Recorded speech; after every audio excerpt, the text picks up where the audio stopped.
We're at a point in this church where God is asking us, what are we willing to trade? I know he's been asking me that over the past 6 months. What are you willing to trade to experience my Holy Spirit and my work in this community? What are you willing to lay down on the line? What are you willing to put out there? I remember when we were adopting Siddhi, and Siddhi is my daughter from India, for those of you who don't know, and she's 2 years old, and we adopted her last year. And my wife and I felt the call strongly to adopt Siddhi, and we followed that call. We listened, we were obedient, and we started going full force, and we were barely into it, even just a couple of weeks. We had just been approved to adopt, and so we were pretty excited. We had been introduced to Siddhi, and that very same day that we were introduced to our daughter, we found out that we were pregnant. Now, we have 3 kids, all right, who we love and adore, and that's actually where we thought our family was going to stop. 3 kids, 2 kids, one of them equals kind of a half, I won't tell you which one. But we had the 2.5 kids, the American dream. We don't have a white picket fence, but we had all that stuff. And we decided 3 kids is enough, and then the Lord laid this burden on us. He said, you know what, there's orphans out in the world. You guys are pretty darn good at what you do, which I believe I'm a good dad. And so I want you to be a father to the fatherless. That's what I want you to do. And we didn't sit there and calculate and say, it's going to be this, it's going to be that. We did that a little bit, but we ignored it, and we went ahead and we did what God was calling us to do. We got introduced to our daughter, Siddhi, and then we found out we were pregnant. It was a devastating day for us. All right? Devastating. Laura came in and she's holding the pregnancy test in her hands. Now what? I was like, what's that? Now what? What are we going to do? And it's like, oh my gosh. And I was still stuck on that. And I was looking at it like it's in my hand or something. And she said, are we going to still be able to adopt? Should we still adopt? What about Siddhi? What are we going to do? We had a choice at that moment. We really did. We had a choice. We had a choice to say, you know what? We wanted 3 kids. We're not calling this. Siddhi, she'll find some other family. I can't even imagine that. She'll be in some other family somewhere. We could have dropped it right there, and she could have become another picture up on the wall somewhere for somebody to pray over. Maybe one of your children. Actually, somebody suggested that to us. They said, why don't you just put her name out into the church, one of our friends. Somebody will adopt her. Maybe that's why she was brought into your life. And I was, are you kidding me? And we had a choice at that point.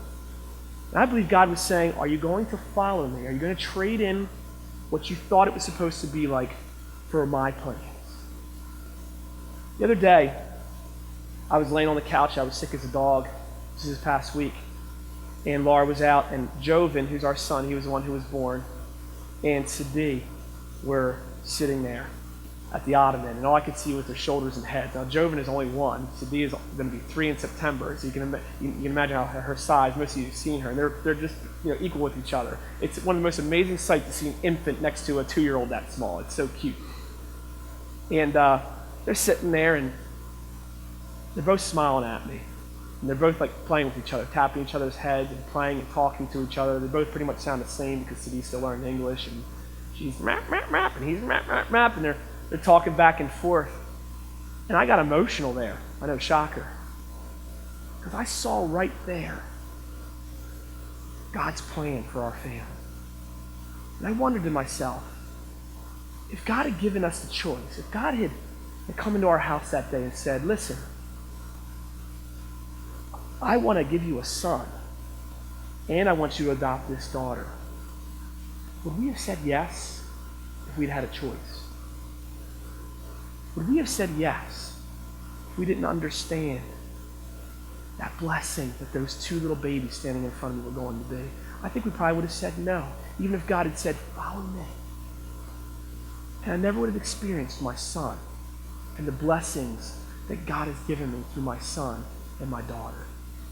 Now, I'm not saying this to put myself up on a pedestal. I'm not doing that at all. You should come into our house. There's no pedestal there, just a lot of dirty diapers. I'm saying it to try and encourage you to do whatever it is that God is calling you to do. It doesn't have to be orphan care, although every Christian's called to care for the orphan in some way, shape, or form, and the widow. It doesn't have to be as extreme as that. It might be something even more extreme than that. It might be something more incredible than that. What blessing are you giving up because you're living as a caged Christian in the pew or in the seat? Will we live as an unleashed church? Because listen, the Christian's life should never be boring. Never. By the way, teenagers, whenever you guys put on Facebook, and I know this is like a total rabbit trail, I'm bored, come to my house just for a couple of minutes. I got a couple jobs for you. A couple diapers to change. My wife and I would like to go out and see a movie or something. So you never have to be bored again, all right? But Christians should never be bored. And people always ask myself, ask me, and ask my wife, when are you guys going to stop? All right? Whether it be the kids or whether it be the church, when are you guys going to stop? When are you guys going to settle down a little bit? And here's what I've got for you. Never. As long as there's breath in our lungs, we're going to keep on going. You want to know why? Because God ain't done yet, is he? As long as you are breathing and on this world and in this world and walking in this world and you profess faith in Jesus Christ, God is not done with you until he comes back again. Answer that call. It's an incredible life if you do. Be an unleashed Christian.